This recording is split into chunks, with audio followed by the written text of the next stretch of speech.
Well, I have just finished testifying. I answered every one of their questions as fully as I could, based on what I knew, and what I knew is what I said in my statement this morning.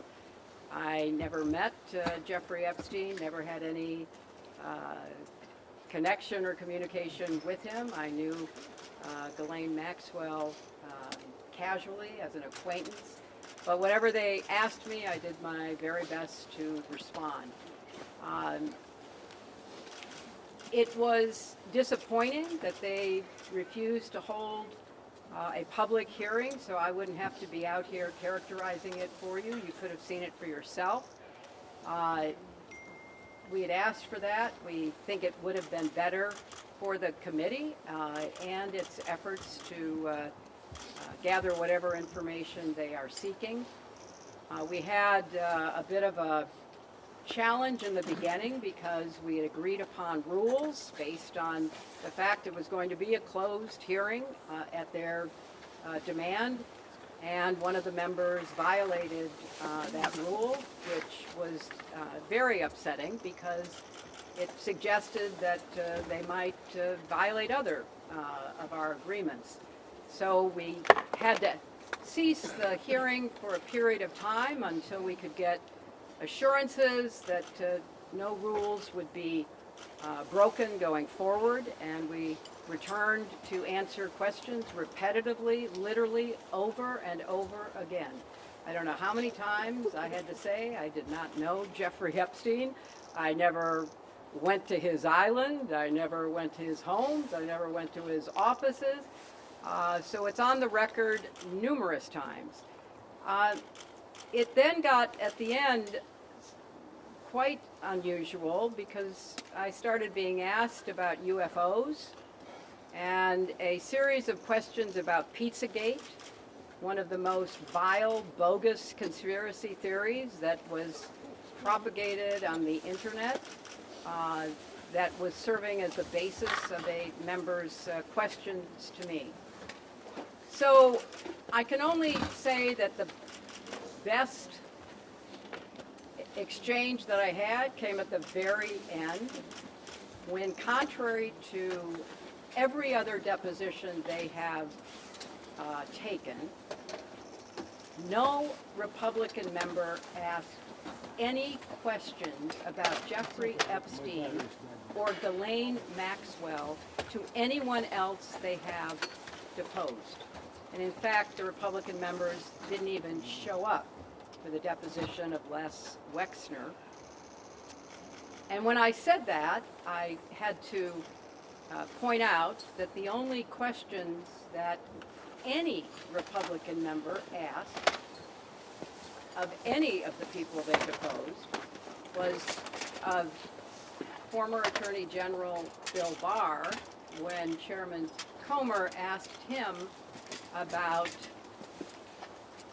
the allegations, in his view, about Russia's involvement in my election in 2016.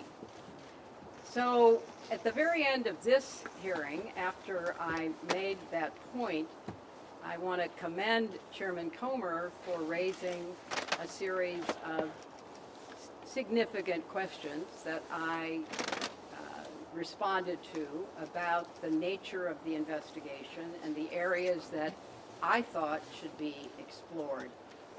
So I appreciated that. I want to see the truth come out. So that was a reassuring way to end a very long, repetitive deposition. Secretary, you spoke in your opening remarks about how heartbroken you have been for the Epstein survivors as these files have come out. Can you talk to us a little bit about how you have processed and reacted to the fact that the former president, your husband, Bill Clinton, is referenced in the Epstein files numerous times, including in some photos featuring women, and how have you been personally preparing for the deposition that is coming tomorrow? Are you 100% confident that there isn't anything that the former president knows about Epstein's crimes? I am, and I think the chronology of the connection that he had with Epstein ended several years before anything about Epstein's criminal activities came to light, and that he was charged and sadly given a sweetheart deal, which, as I said in my statement, had that not happened, perhaps his predatory behavior could have been stopped earlier. But I think it is fair to say that the vast majority of people who had contact with him before his criminal pleas in '08 were like most people. They did not know what he was doing. And I think that that is exactly what my husband will testify to tomorrow. Madam Secretary, do you believe this was a fair hearing, and do you still want to testify publicly, even though you gave this deposition? Well, I'm not going to do it again. You know, they had a chance to do it in public, and I wish they had done it in public. And I think they're making the wrong decision, avoiding doing it in public. I thought it was very repetitive. I thought that they asked literally the same questions over and over again, which didn't seem to me to be very productive. And then, as I said, toward the end, you know, there were other questions that were totally off subject. So if they are going to fulfill their responsibilities to literally investigate the investigations, which is what they originally said was the scope of their work, I think they could have spent the day more productively. Madam Secretary, what was your reaction? Madam Secretary. Can I ask, why was Colleen Maxwell invited to the daughter Chelsea Clinton's wedding in 2010? She'd already been mentioned in a civil lawsuit by Virginia Giuffre before that. Jeffrey Epstein had already been convicted before.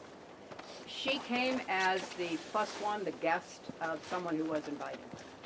Madam Secretary, can you tell us your reaction, please, to the photos of your husband in the hot tub in the swimming pool? What message does it say that President Trump was I not don't called to know testify? when the video will be out. I don't know when the transcript will be out. We've asked that they be out as quickly as possible, and then you can see. Madam You can see Secretary, what was your everything. reaction to What message the does it say that photos President in the Trump hot was tub? We heard from Bill Gates concerns about Epstein trying to blackmail him.